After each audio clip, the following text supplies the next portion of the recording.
Durante un cuarto de siglo, hemos tejido con dedicación la transformación del austroecuatoriano, dejando una huella en la producción de energía limpia. En Elegaustro, celebramos 25 años de un esfuerzo en equipo, de proyectos visionarios y de un firme compromiso con el crecimiento económico de la región austral. Cada kilovatio que generamos no solo ha iluminado hogares, sino que también se ha entrelazado con el bienestar de las comunidades en nuestras zonas de influencia, con la preservación del medio ambiente y el desarrollo sostenible. Elegaustro, 25 años de energía para la vida. Damos la bienvenida a la licenciada Carolina Jaramillo. Ella es comunicadora, relacionista pública, investigadora social, actualmente realizando consultoría política.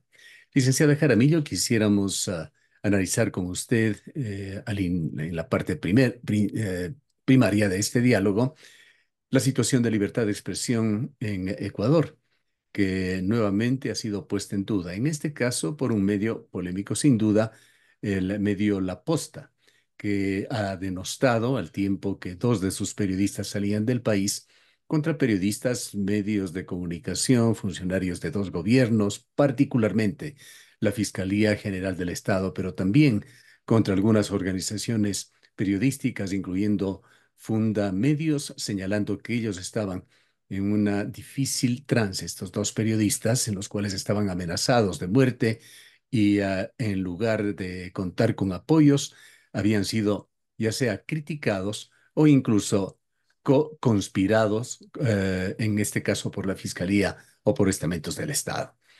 Reporteros Sin Fronteras, que es una de las entidades que aparentemente ha dado soporte para su salida del país a los dos periodistas de La Posta, en su último reporte del año anterior, en términos de libertad de prensa, entre 180 países del mundo colocaba a Ecuador un poco por debajo de la mitad, número 80 entre 180 países. Quisiéramos conocer su punto de vista sobre este tema. Libertad de prensa en Ecuador, entendida como libertad para los medios de comunicación, para investigar, informar, opinar, sin censuras ni represalias.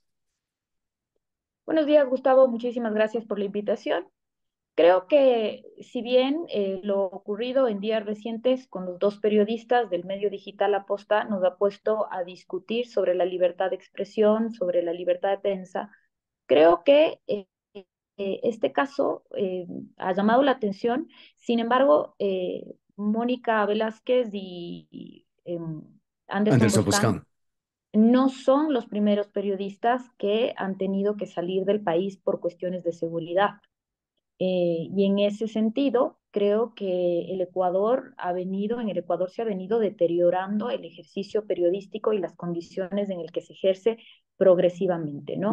Lamentablemente, somos una sociedad de memoria frágil, donde las coyunturas nos hacen discutir sobre algunos temas, pero no llegamos, digamos, a meditar y analizar los problemas estructurales que tenemos. En tal virtud, creo que esto debe necesariamente ponernos a discutir sobre lo profundo que implica el ejercicio del oficio periodístico en una democracia deteriorada, en una democracia donde no hay garantía del ejercicio de los derechos. Eh, Ahora, digamos, las revelaciones que hacen estos periodistas, digamos, la pugna que se hace pública con una institución como es la Fiscalía General del Estado, nos llama la atención, digamos, nos pone a discutir a la sociedad civil, a las personas que hacemos opinión, a los mismos periodistas, a los medios.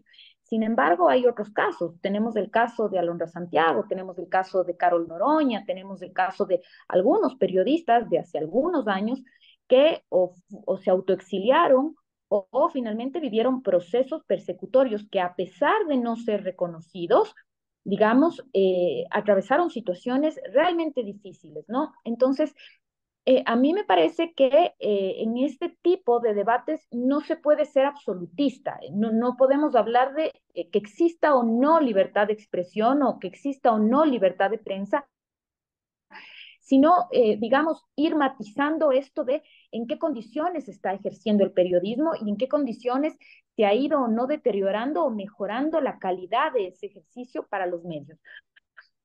Incluso creo, Gustavo, que es pertinente entender que este salto, esta vorágine que se ha vivido en los medios de comunicación una vez que llegan los medios digitales, también ha implicado nuevas dinámicas, ¿no? Esta interlocución que hoy hacen las audiencias es muy importante, porque esto probablemente hace más de una década no era posible. Es decir, los medios tenían esta exclusiva capacidad de llevarle a las audiencias una sola postura.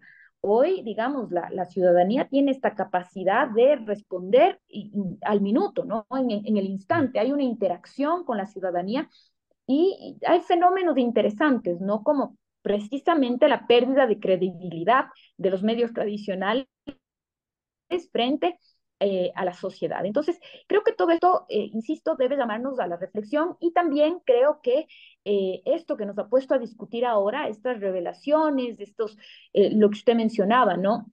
La posta con este estilo irreverente, con este estilo confrontativo, también ha hecho, digamos, que la sociedad tome algunas posturas. Entonces, ¿hasta qué punto, digamos, podemos nosotros como sociedad ponernos en esta postura de jueces, ¿no? Cuando en realidad el ejercicio de los derechos no es, no nos, no, digamos, no debería estar mirando los estilos, sino respetar absolutamente la condición del ser humano, ¿no? Una aberración que hoy tengamos que ver cómo personas tienen que abandonar el país y no estoy particularizando en nadie, cómo personas tienen que abandonar el país para resguardar su vida porque el Estado ecuatoriano no les puede garantizar el ejercicio de Ahora, sus derechos. cabe recordar, sin embargo, Carolina, que estas amenazas, diríamos, hacia los medios de comunicación han evolucionado.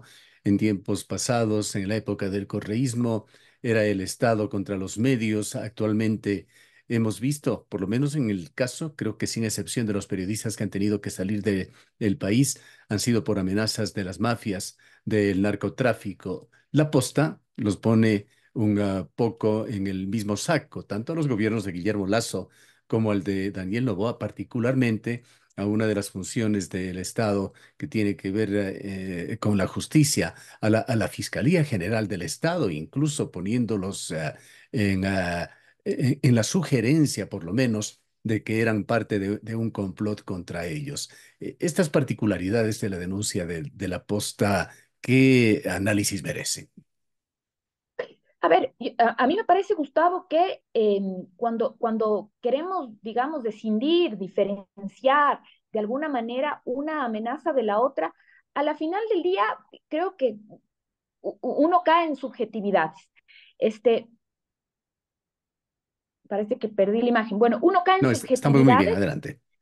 Sí, uno cae en subjetividades que tienen que ver digamos, con las particularidades con las que uno juzga, incluso los lados ideológicos en los que nos posicionamos. A la final del día, Gustavo, en los diferentes gobiernos, en las diferentes coyunturas, lo que hemos visto son unos enfrentamientos entre los periodistas, los medios de comunicación y diferentes instituciones del Estado.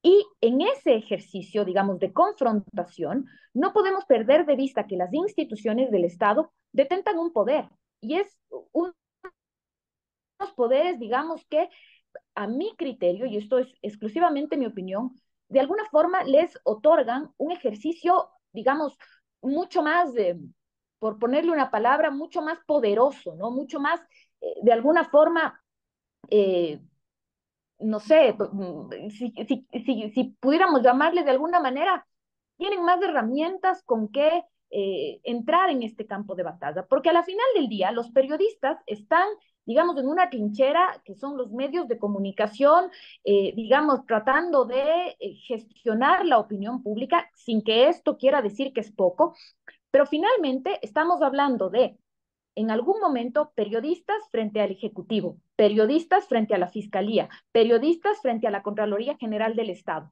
Indistintamente de los gobiernos de turno, estamos viendo que son, digamos, algunos, y ojo, yo no me estoy poniendo de lado de ninguna de las dos partes, Pero cuando miramos estas confrontaciones, lo que estamos viendo es que, y yo lo suelo decir muy seguido en distintos espacios de opinión, los gobiernos, los poderes instituidos en el Estado son poderes pasajeros, los periodistas no lo son, porque hemos visto este tipo de confrontaciones y este tipo de batallas a lo largo de la historia del Ecuador y quienes han pasado por el Ejecutivo, por la Asamblea Nacional, son personajes de turno. Los que no han pasado y se van a quedar siempre, digamos, como un poder, porque hay que reconocerlos así, son los periodistas y los medios de comunicación. Ahora, profundizando un poquito en este tema de la posta contra la fiscalía, ¿piensa usted que hay razones para que la posta sugiera de que la fiscalía ha sido parte de un complot contra ellos? O por lo menos en la interpretación que podría tener de que la fiscalía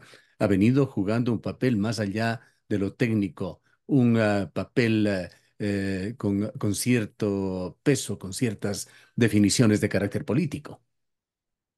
No me puedo referir, Gustavo, específicamente al caso de la posta en términos digamos, si la fiscalía ha cometido, digamos, los actos específicos que el medio digital le acusa, porque me parece además que hay algunas falta de claridad en lo que apuntan los periodistas de la posta. Claro, Ahora bien, a lo que hay que sumar también las declaraciones de su abogado, Felipe Rodríguez, así que es. da ciertas aclaraciones y Sí, digo, puntualizaciones sobre la denuncia. dejan algunos, digamos que dejan algunos espacios vacíos ante la opinión pública.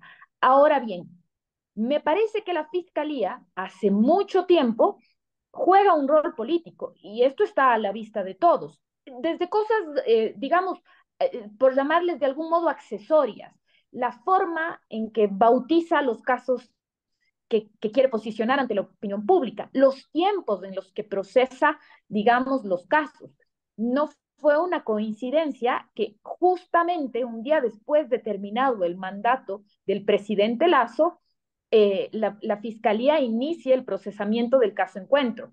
No es menos importante el delito con el que se empieza a procesar tanto al cuñado del presidente cuanto al círculo cercano del presidente. Digamos, esa selección de delitos, esa selección de los tiempos en el que se procesa a las personas, me parece que devienen también de reflexiones políticas de parte tanto de la fiscal cuanto de quienes conforman su círculo cercano. ¿No?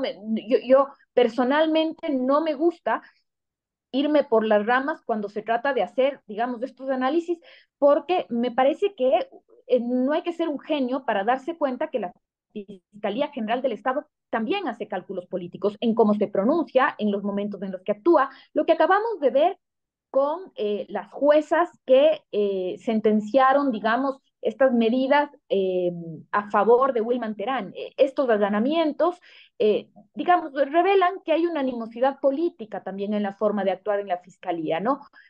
Esto para mí es bastante evidente.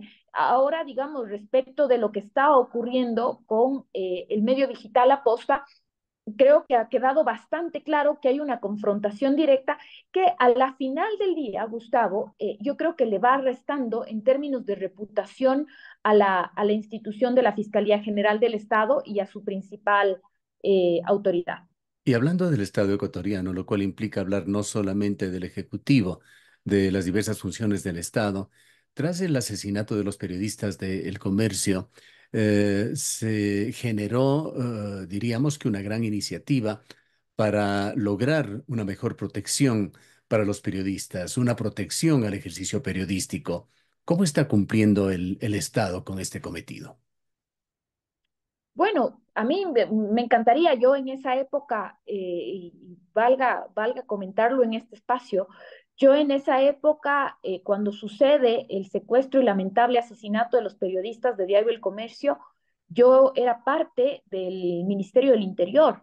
Digamos, hubo una iniciativa de construir el primer protocolo de coberturas en zonas de conflicto, en zonas de frontera.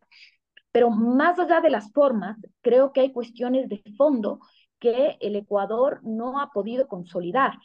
No solo, y ahí sí me atrevería a decir, no solo, digamos, desde la institucionalidad, digamos, desde los ministerios, desde la construcción o desde la infraestructura estatal.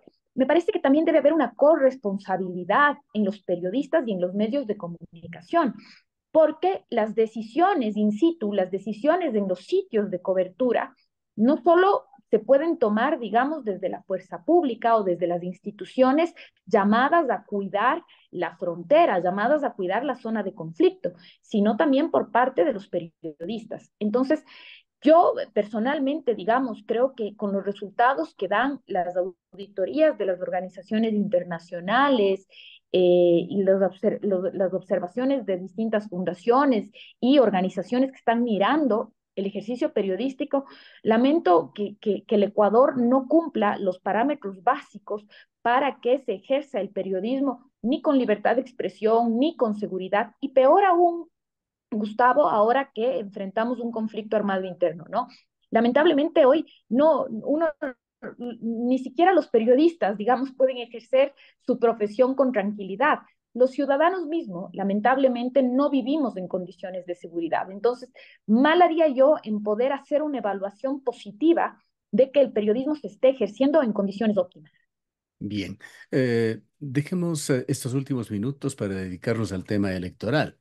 Usted, con su experticia, sus conocimientos, está también actuando como consultora política. No sabemos si está o no asesorando algún partido o movimiento político, pero está en el quehacer político. La primera pregunta que le haría sobre este tema es si en esta elección, por la situación de un precandidato presidente, muy pronto candidato presidente, se está jugando con una cancha inclinada. Bueno, siempre que hay, Gustavo, un candidato a presidente que está, digamos, en funciones,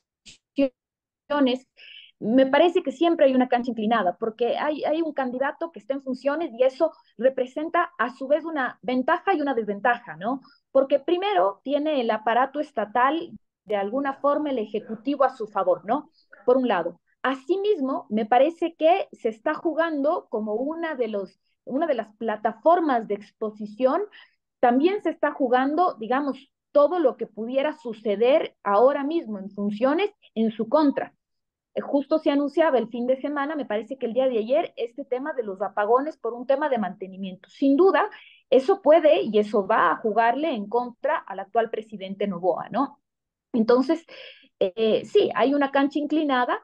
De momento me parece que es prematuro y yo discrepo un poco ahí con algunos colegas consultores que se basan fundamentalmente en las encuestas para ser determinantes en a quiénes vamos a ver en segunda vuelta. Creo que una de las lecciones más importantes que nos dejó la elección pasada es entender que las coyunturas son muy versátiles el momento de sufragar y sobre todo los ecuatorianos, digamos, llegamos a las urnas muchas veces a tomar la decisión con la papeleta frente a nosotros.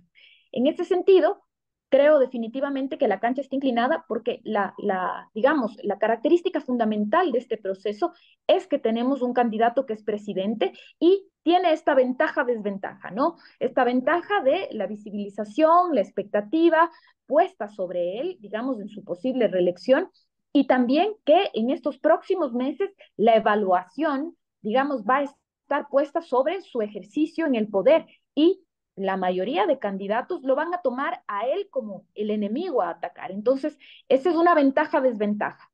Digamos, lo que va a pasar en los próximos meses, estamos ya viviendo una campaña y determinará a quién veremos en segunda vuelta. Las encuestas hay que leerlas como lo que son, ¿no? Lecturas de un momento que nos ayudan a proyectar escenarios y que nos ayudarán a saber qué es lo que potencialmente pasará, sin descuidar, digamos, los eventos de coyuntura y la animosidad con la que los ecuatorianos nos acercamos a las urnas.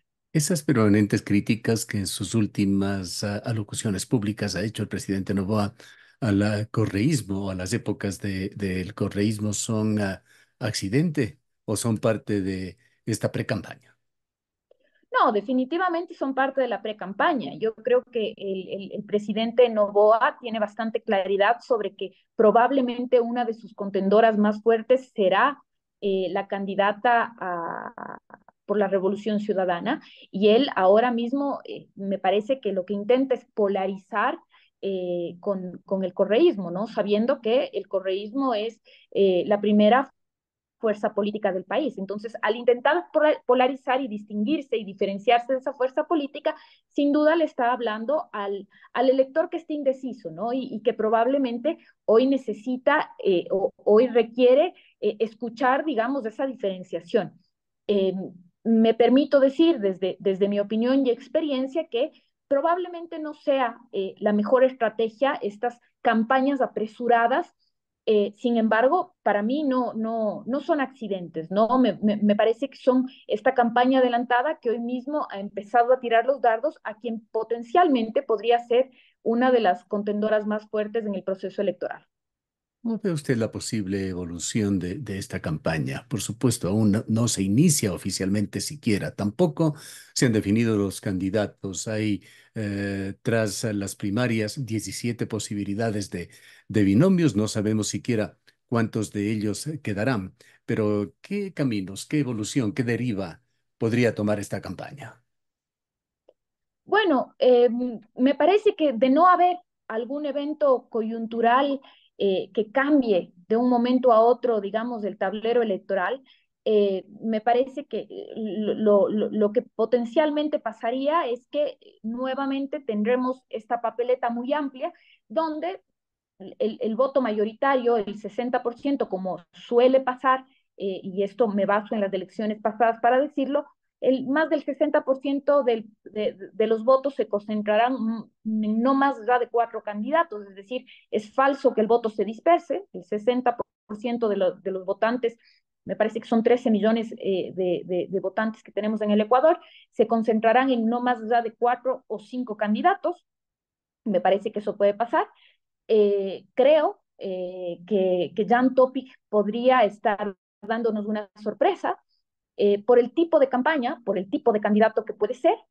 Eh, no veo mucha posibilidad por ahora que la candidata del correísmo pueda establecer otro tipo de campaña, otro tipo de estilo de comunicación que, digamos, le permita rebasar los números históricos que viene teniendo, digamos, la Revolución Ciudadana. Sin embargo, insisto, no es descartable que la Revolución Ciudadana, digamos, pueda pasar a la segunda vuelta, que es algo que ha venido ocurriendo en las últimas elecciones. Y respecto del gobierno, bueno, insisto, creo que al ser el candidato hoy con los mejores números, habrá que ver cuál es su desempeño en funciones para saber cómo logra, digamos, superar el proceso electoral siendo gobierno, ¿no? Insisto, yo creo que ahora mismo mirar las encuestas debe ser apenas un insumo para entender el proceso electoral. Lo he venido sosteniendo durante las últimas elecciones. Creo que miramos mucho a los candidatos y poco a los electores. Más allá de, sí, Creo más que hay allá que de mirar más a los electores, Gustavo. Creo que hay que fijarnos mucho en lo que está sintiendo la gente, cómo nos acercamos a la papeleta, si estamos optimistas, si estamos pesimistas, qué lectura tenemos del futuro. Creo que esa es la mejor medida, porque, solo para cerrar esta idea, creo que si en la elección pasada hubiéramos sabido leer, si hubiéramos entendido mejor cómo la gente se acercó a la papeleta, no hubiera sido tan difícil predecir que hubiera ganado el presidente nuevo. justamente tomando como referencia la campaña anterior, esto de los outsiders, recordemos que las posibilidades de triunfo, de favoritismo de Daniel Noboa nacieron solamente luego del primer debate. Quisiera preguntarle, más allá de su visión un tanto positiva sobre las posibilidades del señor Topi entre esos otros 15 candidatos, ¿ve posibilidades de algún outsider? En realidad, por los números, digamos, y descartando que hubiera eventos como los ocurridos en la elección pasada, por ahora veo posibilidades en el candidato Topic, eh, y no más allá de eso, honestamente, hay tantos binomios que en realidad cuesta recordar los nombres de todos. Sin embargo, veo posibilidades en el candidato Topic ahora mismo. Más allá de él, me parece que hay discursos interesantes como el discurso del candidato Pedro Granja, discursos interesantes como el de Henry Cucalón, pero siendo muy honesta, me parece que no alcanzará ni el tiempo, no alcanzará, digamos, ni las estrategias de campaña como para que pudieran sorprendernos en la papeleta electoral. No es el caso de Jan Topic. Me parece que Jan Topic tiene una particularidad, y es que aún no constando en las encuestas, su nombre aparecía. Y eso, digamos, en términos de comunicación política es interesante porque, digamos, logró quedarse en la mente de los ciudadanos, ¿no? Y esto no es menor. Una vez que se ha posicionado su imagen, una vez que se ha posicionado su nombre, en términos en términos de digamos, de, de campaña, esto es muy importante porque ha logrado, digamos, quedarse en la percepción de los ciudadanos. Bien. Le agradecemos mucho por habernos acompañado. Gracias a usted, Gustavo. Un gusto. Ha escuchado a la licenciada Carolina Jaramillo, es comunicadora, relacionadora pública, al momento realizando labores de consultora política.